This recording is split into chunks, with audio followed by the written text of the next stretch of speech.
Olá pessoal, como vão vocês? Estamos iniciando mais um estudo da obra A Gênese, de Allan Kardec. Vamos fazer o nosso preparo, mais uma leitura da obra Tempo para o Entendimento, mensagem de Francisco Cipriano e Irmã Germana, pela psicografia de Celi Durão, durante os trabalhos no MAP, Celi que já desencarnou. A mensagem é sofrimento e melhoria. Quantas vezes tudo lhes parece nublado, sem solução? Quantas noites sem o sono, o tempo parece ter mais horas e o dia não chega? É natural, é humano. Nessas horas, relaxem. A fé não os abandonou, são apenas momentos. Logo o sol aparecerá e com ele a força para continuar a jornada. A depressão sofrida deve ser encarada de frente. Reformulem suas ideias, deixem vir o sofrimento e compreendam-no. Passada a névoa do sofrimento, a luz virá mais forte. A compreensão verdadeira, vivenciada por cada um, elevará seus espíritos. A oração é salvadora. Rezem com fé, na certeza que tudo passa. Aguardem a angústia passar e conhecerão a serenidade. Até mesmo para suportar suas dores. Seu comportamento diante das vicissitudes fará com que, após suas passagens, lhes sejam reservadas missões, tanto para reaprender como para ensinar. Compete a cada um fazer de sua vida um caminho aberto para a verdadeira vida. Portanto, meus irmãos, que os ensinamentos aqui passados lhes sirvam de exemplo para o discernimento de como agir. Às vezes, erramos por ignorar, mas o importante é a retomada para o caminho da compreensão, do amor e da caridade. Fiquem na paz do nosso Senhor e de São Francisco de Assis. Depois dessa bela mensagem, vamos unir nossos pensamentos em prece, relaxando, levando o pensamento a Deus. Pai querido, estamos aqui mais uma vez reunidos, buscando o melhor entendimento sobre a nossa vida, sobre todas essas informações que Jesus nos envia através do seu falange de amor, que possamos ser bastante receptivos, possamos refletir sobre esses assuntos e aplicá-los em nossa vida, na prática. Que as nossas atitudes passem a ser cada vez mais atitudes de amor. Que Jesus ilumine nossos lares, nossos familiares, que nos inspire em mais esse estudo da obra Gênese. Muito obrigado, graças a Deus. Então, gente, vamos dar continuidade à Gênese. Mais uma vez, agradecendo a todo mundo que deixa aí as mensagens. Sempre que possível, pessoas novas digam de onde são, para a gente ter uma referência. Mandem as suas dúvidas aí nos próprios comentários ou pelo e-mail contato@map.org.br, assunto a Gênese. Na semana passada nós vimos o assunto desdobramento, que está relacionado aos sonhos também. E a doutrina espírita é muito rica de informações. E nós temos que aproveitar todo esse conhecimento para a nossa melhoria, para a nossa reforma. Nós temos que aproveitar essa encarnação porque ela é muito importante. Nós estamos vivendo um momento ímpar no planeta. É o momento da grande transição, da grande transformação da Terra para mundo de regeneração, o que se dá paulatinamente. A espiritualidade está trabalhando muito, trabalhando demais. Nós já comentamos aqui sobre aquele processo que Jesus anunciou, da separação do joio do trigo, que é a separação dos espíritos muito violentos. E ele deixou uma mensagem no Sermão da Montanha: bem-aventurados os mansos e pacíficos, pois herdarão a terra. A visão da vida de um espírito superior é da vida como um todo. Espírito superior não vê espírito morto. Como que alguém está morto? Se os próprios espíritos estão no lado espiritual, estariam eles mortos? e nós vivos, que concepção a nossa, né? O que existe é o espírito revestido de matéria densa, ou fora da matéria densa, revestido apenas com a matéria sutil. Essa própria matéria que compõe o corpo espiritual, ou perispírito.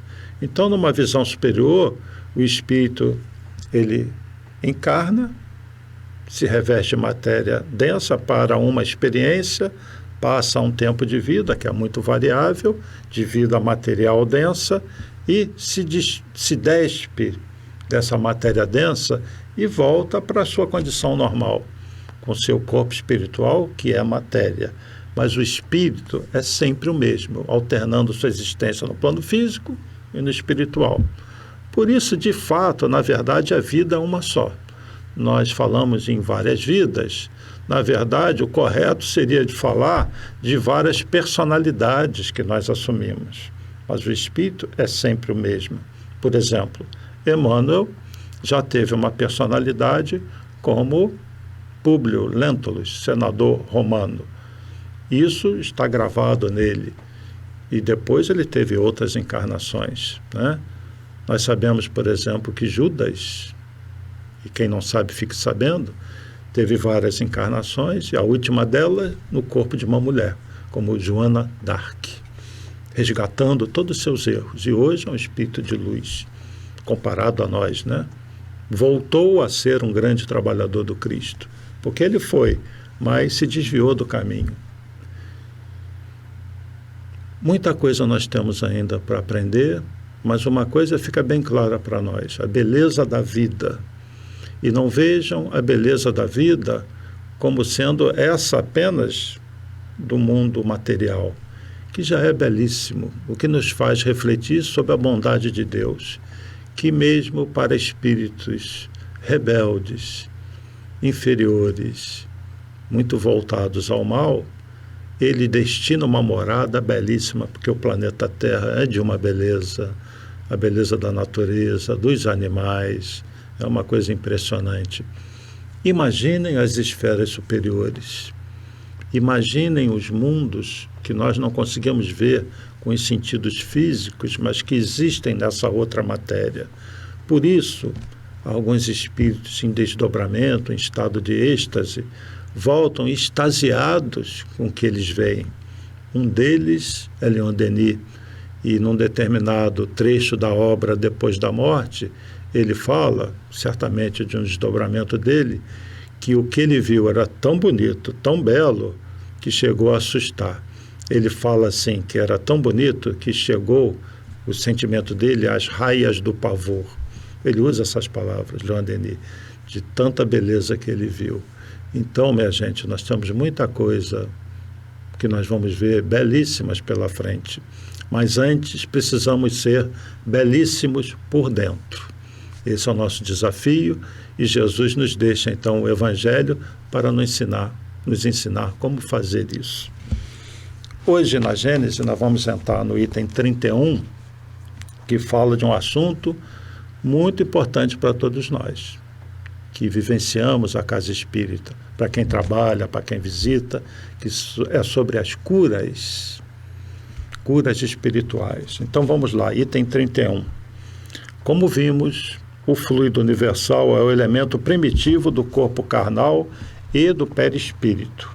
Esse fluido cósmico universal é a origem de toda a matéria, seja a matéria do plano físico, seja a matéria do plano espiritual, sendo a matéria do plano físico uma condensação dessa matéria do outro plano, do qual são transformações. Pela identidade de sua natureza, este fluido, condensado no perispírito, pode fornecer ao corpo os princípios reparadores.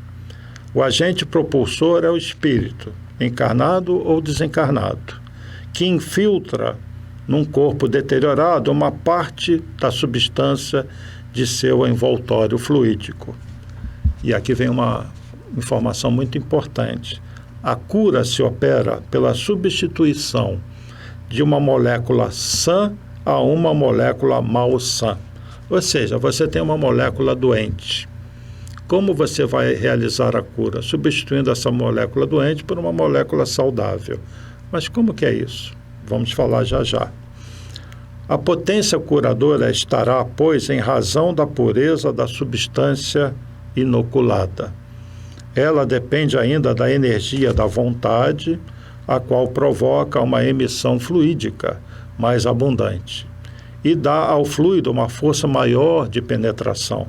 Depende, enfim, das intenções que animam aquele que quer curar, quer seja ele homem ou espírito.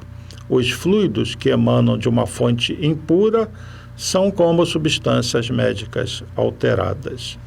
Então, nós temos no processo de cura várias técnicas que a espiritualidade utiliza, na chamada fluidoterapia, seja através do passe, que é uma infusão de energia, vamos dizer assim, seja através da água fluidificada, seja através de cirurgias diretamente.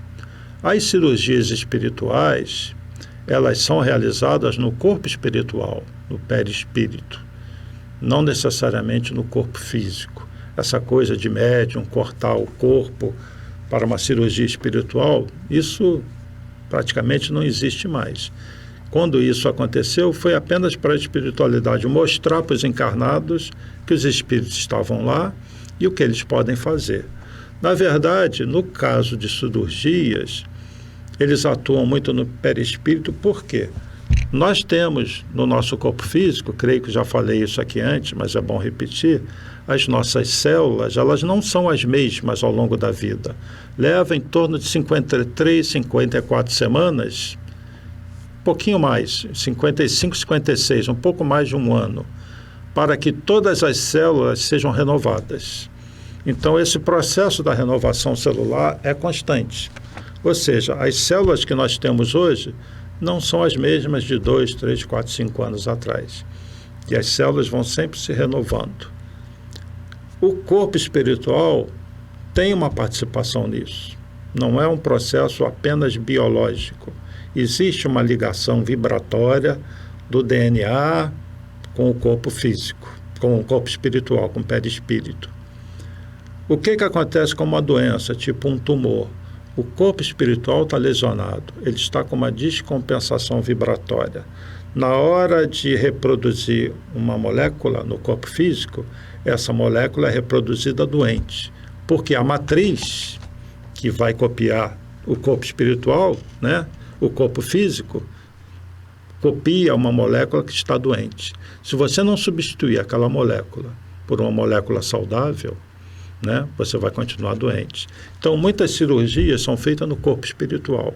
Aí, no processo da mitose, da reprodução celular, aquele campo, vamos chamar de campos de vibração descompensada que nós temos no perispírito, se fica curado, na hora da reprodução celular, aquelas células que vinham sendo reproduzidas doentes, são reproduzidas saudáveis, tá? É óbvio que esse assunto é muito complexo, não dá para simplificar, mas isso é uma pálida ideia do que acontece numa cirurgia espiritual. Acontece também de, no passe, na água fluidificada, nós obtermos fluidicamente os remédios que nós precisamos. Na ectoplasmia, que algumas casas espíritas fazem esse trabalho, e praticamente todos os espíritos fazem, eles pegam o ectoplasma, que é uma substância gerada no nosso organismo, através da reprodução celular, e entra aí na mitocôndria, no processo da mitose, do ATP, que gera energia para o corpo físico.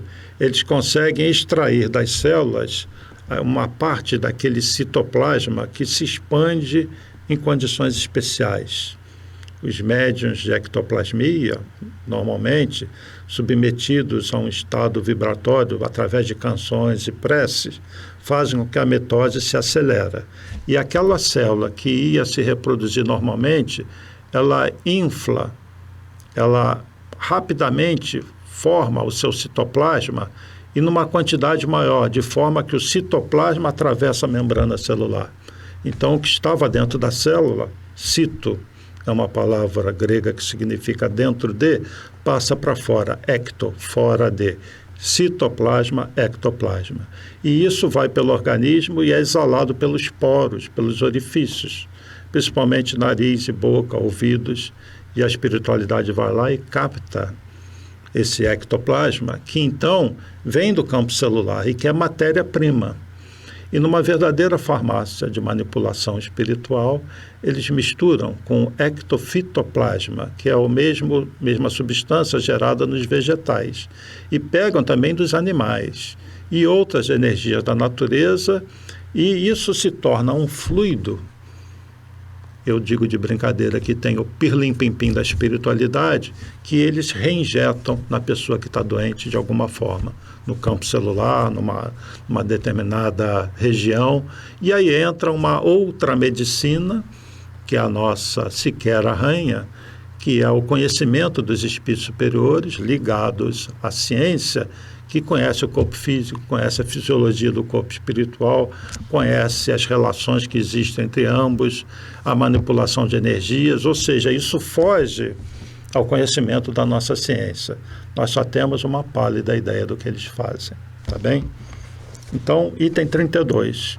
Os efeitos da ação fluídica sobre os doentes são extremamente variados, segundo as circunstâncias. Esta ação é algumas vezes lenta e reclama um tratamento seguido, como no magnetismo comum. Outras vezes é rápida, como uma corrente elétrica. Há pessoas dotadas de tal poder que operam sobre certos doentes curas instantâneas, por uma só imposição das mãos, ou mesmo por um só ato da vontade. Entre os dois polos extremos de tal faculdade há infinitas variações. Todas as curas desse gênero são variedade do magnetismo e não diferem senão pela potência e a rapidez da ação. O princípio é sempre o mesmo, é o fluido que desempenha o papel de agente terapêutico. É o fluido que desempenha o papel terapêutico e cujo efeito é subordinado à sua qualidade e às circunstâncias especiais. Ou seja, esse fluido gerado tem qualidades distintas, né? E também em circunstâncias especiais a espiritualidade mexe com isso. Agora, existem pessoas que têm a capacidade curadora. Cada ser humano tem uma condição distinta. Muitas vezes, numa casa espírita, a pessoa vai ávida por trabalhar com mediunidade, por exemplo, e ela não tem a mediunidade ostensiva, e ela está dando passe, e ela assiste palestra. Muitas vezes essa pessoa é uma excelente doadora de fluidos, e ela está trabalhando demais, cedendo seus fluidos para a espiritualidade trabalhar. E às vezes essa pessoa é direcionada para um trabalho de tratamento, de cura. Então, um simples atendimento fraterno, uma pessoa pode estar transferindo fluido para outra e a espiritualidade está por trás manipulando aquilo tudo, né? O passe é um exemplo, porque quando está lá o passista, não está só o passista e a pessoa que está recebendo o passe, a espiritualidade está por trás. Então, vou mostrar uma figurinha para vocês. Vocês estão vendo aí o passe, como funciona? Então, você tem o médium, os médios, né, dando o passe, e por trás os espíritos lá, participando do passe. É uma doação mista de energia. Energias do plano físico, energias do plano espiritual, tá bom? Então, todo passe tem essa característica de um trabalho de parceria com a espiritualidade. E quem está recebendo o passe é muito importante estar numa condição receptiva do passe. A pessoa não pode estar pensando na conta de energia elétrica, na conta da água, nos seus problemas. No momento do passe, você está presente junto ao médium e junto à espiritualidade, que está num ato de extremo amor e caridade, transferindo fluidos salutares. Muitas vezes a pessoa é refratária. É como se você lançasse uma onda de energia, ela bate e volta, porque a pessoa ela está bloqueada para receber aquelas energias. Daí a importância da prece, de um relaxamento, também de quem recebe o passe. E a gente tem que orientar as pessoas com relação a isso. Por isso é um ambiente calmo, às vezes tem uma música de fundo, E as pessoas têm que ir preparadas também para receber o passe, da mesma maneira que o passista tem que ir preparado, e não fazer algo como se estivesse batendo o relógio de ponto, né? Vou mostrar uma outra figura, Franz Anton Mesmer. Tem um filme sobre ele. O Mesmer foi um médico muito incompreendido, que ele começou a trabalhar com magnetismo. Tudo que a gente fala do passe, etc., Kardec, durante décadas, estudou magnetismo, para quem não sabe. E o Mesmer é, assim, um pioneiro nessa coisa de manipulação de energias, de percepção de outras energias. Era um homem além do seu tempo, Franz Anton Mesmer. Então fica aí o registro, e o nosso Kardec era estudante do que na época também se chamou de mesmerismo, né? E a ciência da época não entendeu isso, não entendeu nada, tá? Então vamos dar continuidade aqui à leitura, que o tempo voa, né? Item 33. A ação magnética pode produzir-se por diversas maneiras. Primeiro, pelo próprio fluido do magnetizador, é o magnetismo propriamente dito, ou magnetismo humano, cuja ação é subordinada à potência e, sobretudo, à qualidade do fluido. Segundo, pelo fluido dos espíritos, que atuam diretamente e sem intermediário sobre um encarnado, seja para curar ou acalmar um sofrimento, seja para provocar o sono sonambúlico espontâneo, seja para exercer sobre o indivíduo uma influência física ou moral qualquer. É o magnetismo espiritual, cuja qualidade está em razão das qualidades do espírito. E terceiro, pelo fluido que os espíritos derramam sobre o magnetizador e ao qual este serve de condutor. É o magnetismo misto, semi-espiritual, ou, se assim o quisermos, humano-espiritual. O fluido espiritual, combinado com o fluido humano, dá a este último as qualidades que faltam. O auxílio dos espíritos em tais circunstâncias é por vezes espontâneo, porém, com mais frequência, é provocado pelo apelo do magnetizador. Vocês lembram da mensagem da água do professor Emoto, quando ele que é um físico, concluiu que as propriedades da água podem sofrer certas modificações quando submetidas à ação de uma prece, de uma palavra positiva, como gratidão, amor, e que ele congelou a água e mostrou no microscópio eletrônico como os cristais, porque a água congelada forma cristais, se tornam simétricos, bonitos, quando submetidas a uma ação qualquer que tenha por trás a gratidão e o amor. Pois bem, a água apresenta essas características. Na casa espírita, nós temos a água fluidificada. Olha aí a ciência também se aproximando de novo daquilo que os espíritos nos ensinam. Então, a água é fluidificada, que alguns chamam também de água fluida. Eu prefiro chamar de fluidificada porque são acrescentados outros fluidos à água, por isso que ela é fluidificada. Essa água, se for feita uma análise físico-química, provavelmente não vão perceber nada, mas ela contém essas substâncias do plano espiritual. E ela tem algumas características, né? Certamente colocada no microscópio eletrônico, ela vai apresentar uma simetria. Eu digo mais uma vez que essa água é como se tivesse um pirlim-pim-pim. Tem algo ali da espiritualidade, de uma ciência que a gente desconhece. Então, a água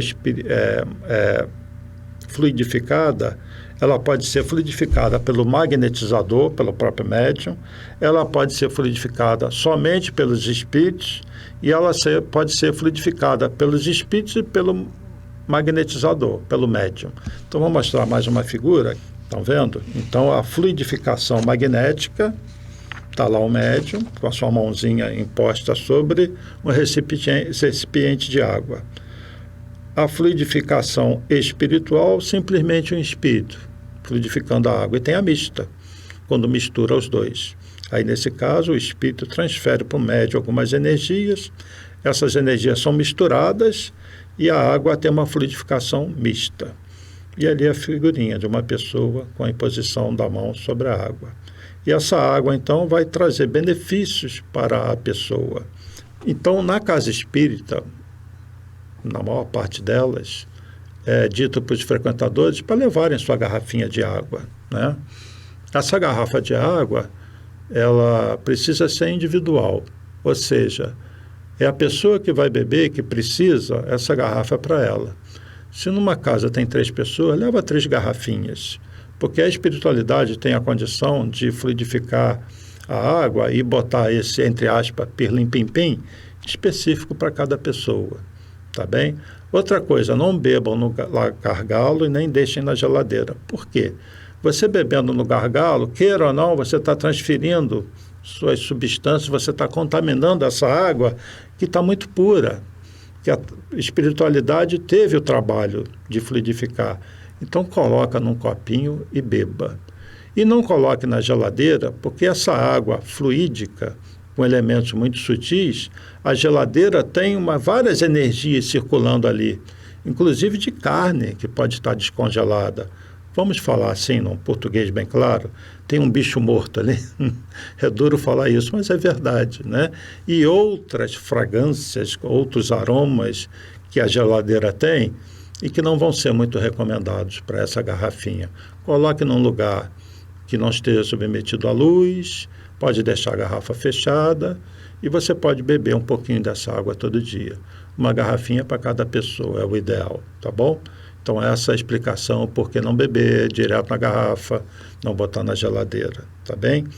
Então a água fluidificada tem por trás dela um princípio que a própria ciência hoje já percebe uma pequena parcela. O mundo espiritual é composto de espíritos de diversos níveis de elevação. Na Terra nós temos o nosso Jesus. Imagina o conhecimento de Jesus. A ciência que ele não conhece, ele conhece tudo. Ele é o co-criador do planeta. Então, nessa falange do Cristo, nós temos muitos espíritos extremamente sábios. Alguns nós conhecemos, que foram médicos da Terra, e outros, até de outros orbes, que trabalham diretamente com Jesus, sem a menor preocupação de se identificarem para nós. Então, nós temos uma pleiade de espíritos nos tratando o tempo todo. Agora, o processo de cura, isso é muito importante. Nem sempre a cura é obtida por uma questão de planejamento reencarnatório. Sempre a pessoa que procura tratamento vai ter um benefício, mesmo que não possa ficar curada a 100% daquele problema. Que benefício pode ter? Sentir menos dor, uma doença que tem um tempo de vida, ela se encurtar. Se a pessoa for desencarnar daquela doença, não sofrer tanto. Então, tem vários benefícios que o tratamento espiritual pode proporcionar. E até a cura. Inclusive cura de estágios avançados de câncer, coisa. Quantas vezes isso já não aconteceu?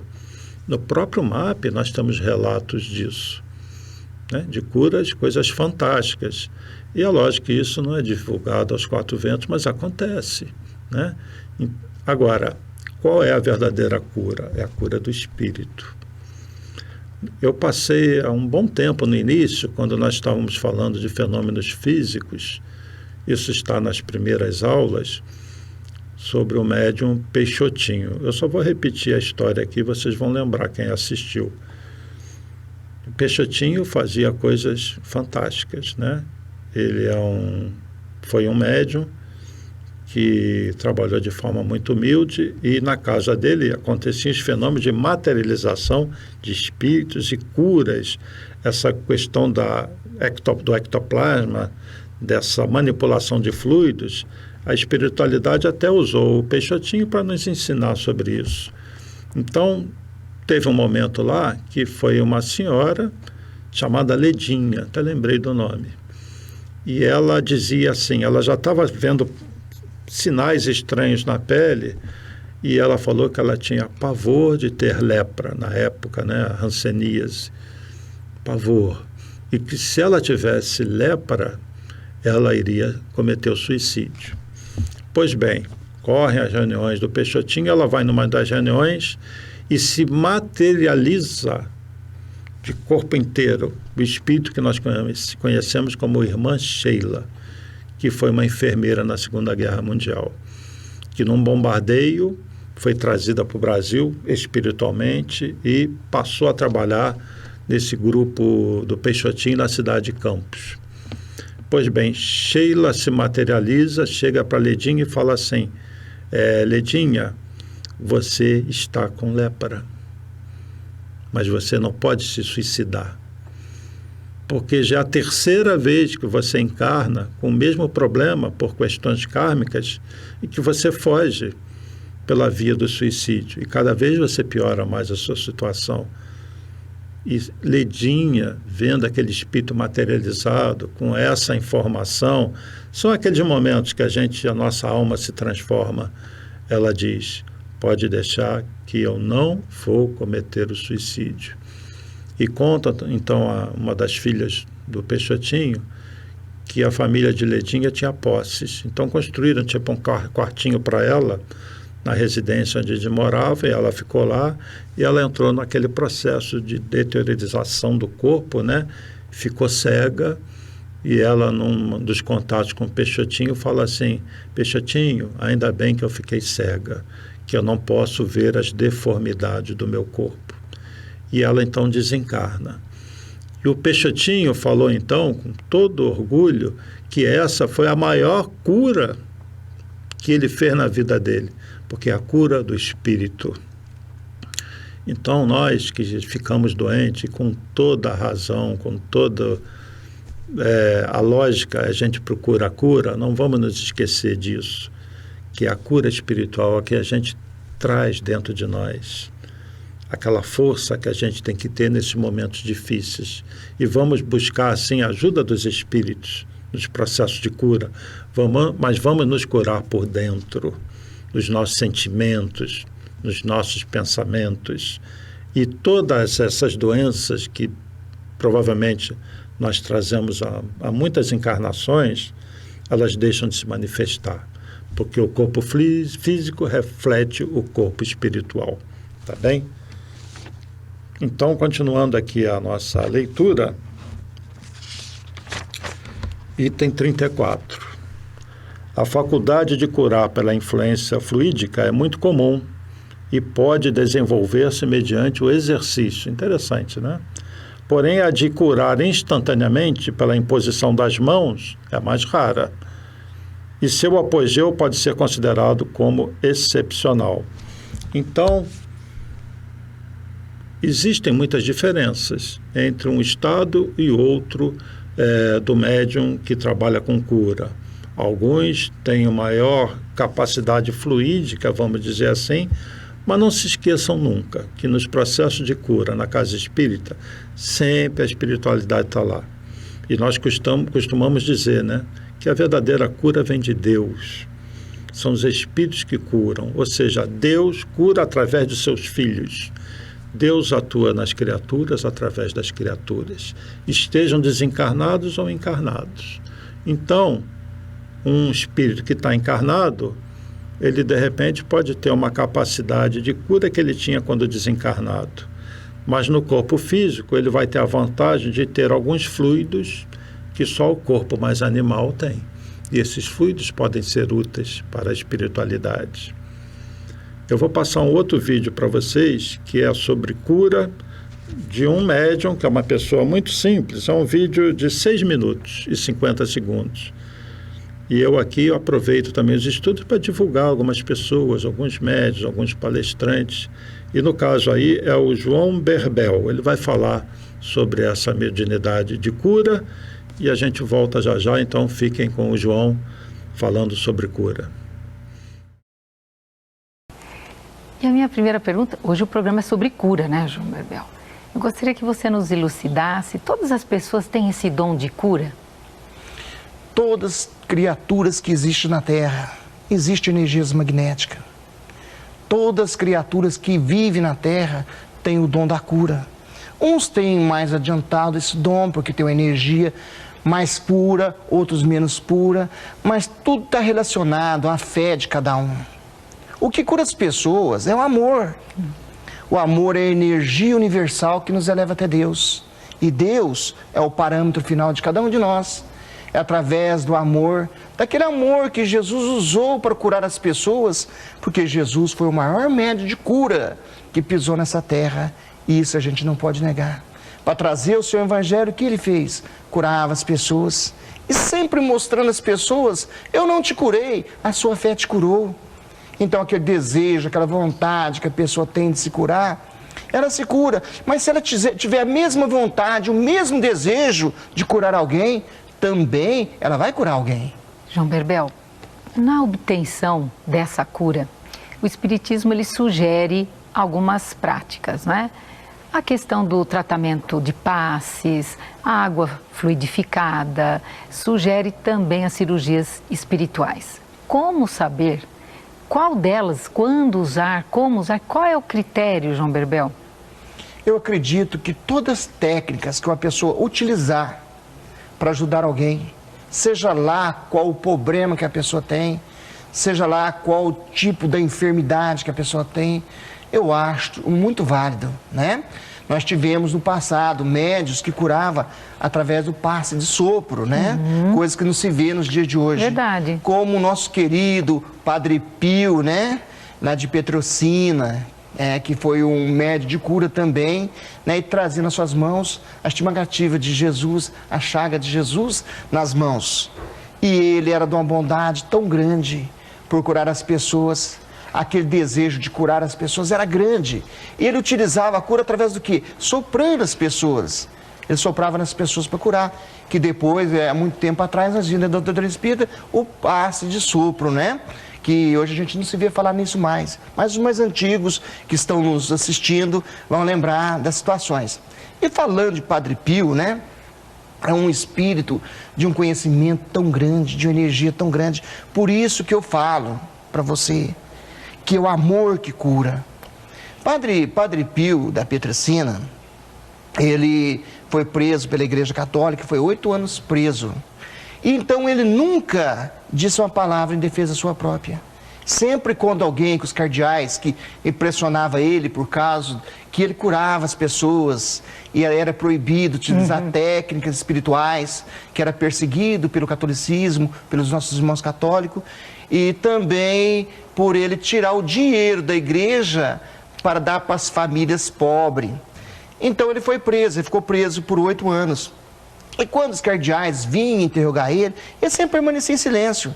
Aí os amigos diziam ele, Pio, por que você não se defende?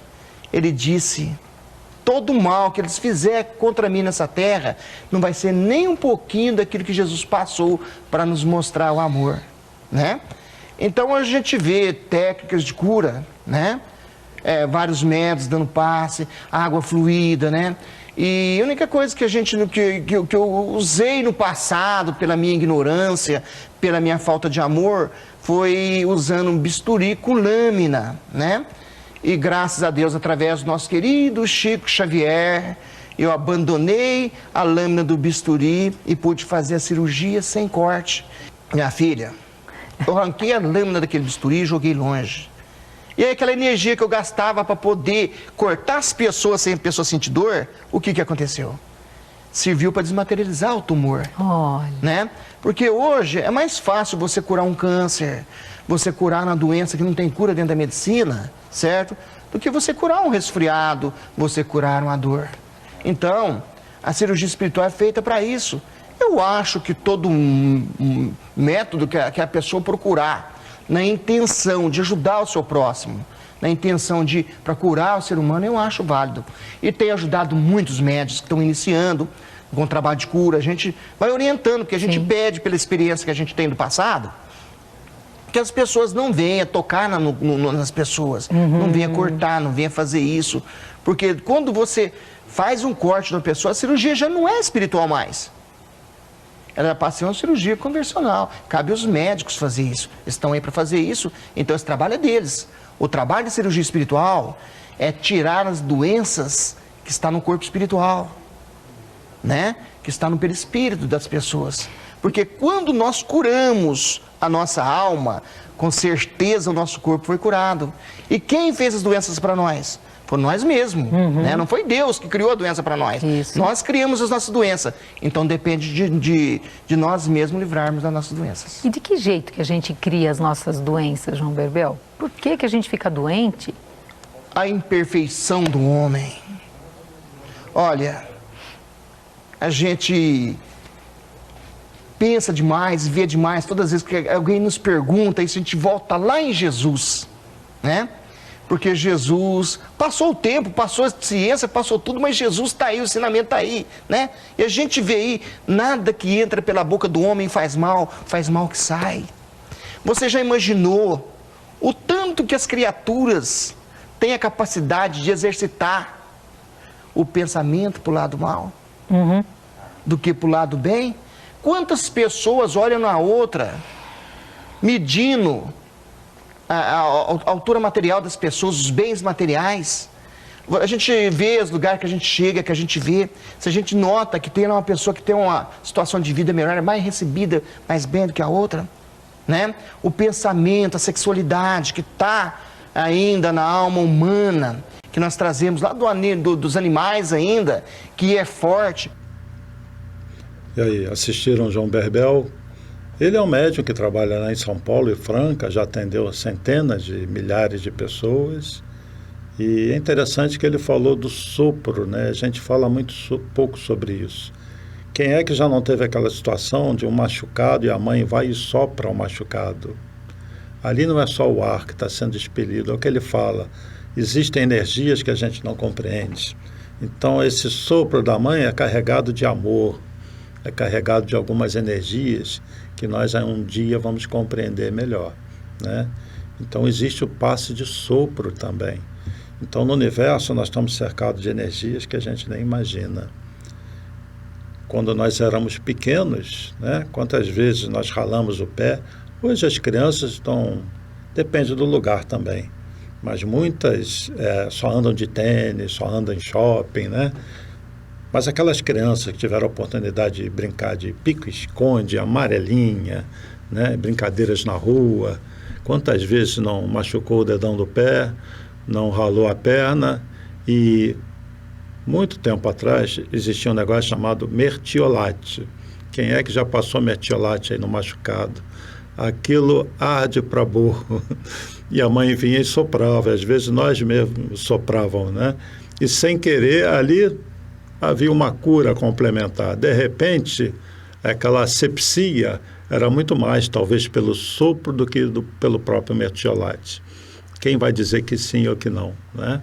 O fato é que essa transfusão de energias existe, tanto do plano espiritual para o plano físico, naquela transferida diretamente pelos espíritos, como também aquela mais magnética animal dos encarnados para outra pessoa. Não se esqueçam que por trás de tudo também nos processos de cura está a ação do pensamento, a vontade, a pessoa querer ficar curada. E isso faz parte da verdadeira cura, a cura espiritual. Porque bem-aventurados os aflitos, pois serão consolados, ensinou Jesus. Bem-aventurados aqueles que sofrem com resignação, porque isso vai passar. Mesmo que seja uma doença muito difícil, que a pessoa vá desencarnar disso, essa doença muitas vezes é a cura do corpo espiritual. Eu costumo dizer, em algumas obras espíritas falam disso, que o corpo físico é como se fosse o mata-borrão do corpo espiritual. Um tumor drena a energia do corpo espiritual. O corpo físico está doente, mas o perispírito está ficando curado. E a verdadeira cura é do espírito. Nós, que somos seres imortais, espíritos, criados à semelhança e imagem de Deus. Então, na Casa Espírita, vamos entender melhor os tratamentos.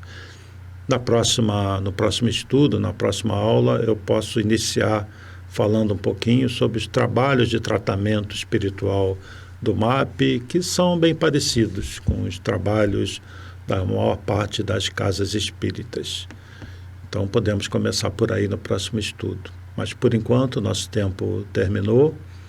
Eu agradeço muito pela atenção de todos, pelas mensagens de incentivo, pelos comentários. Muita força para todos, muita fé, e usem essa capacidade que todos têm com relação a tudo. Numa conversa com uma pessoa, numa ajuda numa dor física, num processo de cura, num simples passe. Acreditem em Deus, mas acreditem em vocês também, porque vocês são filhos de Deus e são tão espíritos como os espíritos que nos atendem. E o que mais eles querem é que a gente cresça, que nós cheguemos até eles. Então, obrigado pela atenção. Paz e bem, paz e luz, paz, muita paz.